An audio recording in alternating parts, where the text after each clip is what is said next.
السلام علیکم حکمت الله.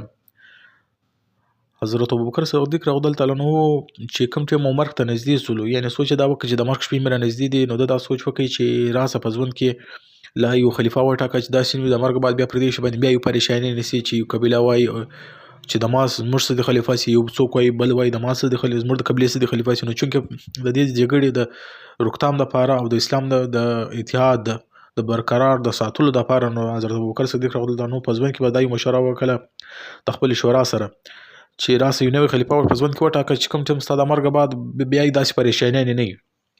نو حضرت ابوبکر صدیق رضی الله عنه د شورا سره مجلس وکړي، نو په ذهن کې دا راغله چې بس حضرت عمر رضی الله عنه به خلیفه ټاکي په ژوند کې. نو په حضرت عثمان ته ویل چې تبعی ته د حضرت عمر په باره کې څه وایي چې زه د خلیفه کوم سي. هغه ورته بالکل حضرت عمر ابن خطاب رضی الله عنه په ځل کې ډیر صفا سړی دی.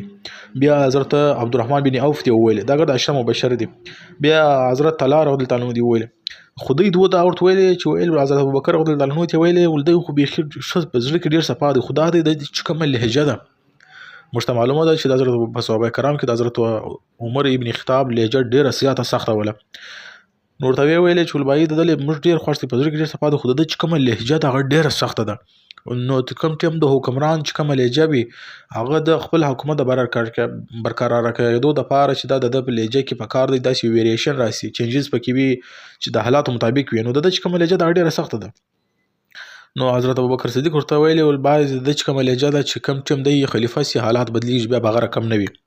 نو چونکې پر دې شی باندې صحابه کرام ګور د امین کې چې به بالکل ټیک دي. نو حضرت عمر رضی الله عنه چې کوي حضرت عمر ابن خطاب عمر 1 د تاسو په ځین کې یو حضرت عمر ابن عبدالعزیز دی. اکثر خلک په دې شی کې غلطي کوي.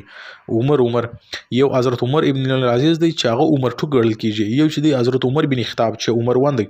زه دا خبره کوم چې نو کوم چې د خلیفہ سولو نو دای دعا کوي چې وای الله پاک زه سخت یم چې ما نرم کې، زه بخیل یم چې ما سخی کې، زه کمزور یم ما ته طاقت راکې، او الله پاک ما ته د کمزور خلکو مدد او د ظالم د پاره سزا عبرتناک سزا طاقت راکې چې دا خلک ته سزا ورکم.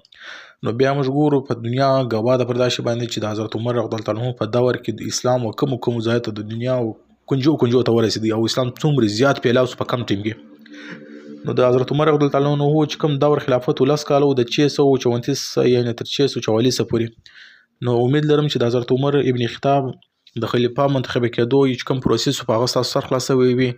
نو کچېر بیا هم تاسو کوشن تاسو په کمنټ سیکشن کې لیکئ چې کلمات ایمیل کولای شئ د خپل انډیوالانو سره خامخا د ویډیو شیروي چې د هر چا په ذهن کې یو دغه علم ورسره وي، کم از کم د زموږ صحابه کرام د اسلام د چې د هر مسلمان لپاره د فرض دی. نو کچېر چینل نه سبسکرایب کړئ تاسو چینل سبسکرایب کړئ، مهرباني. الله حافظ.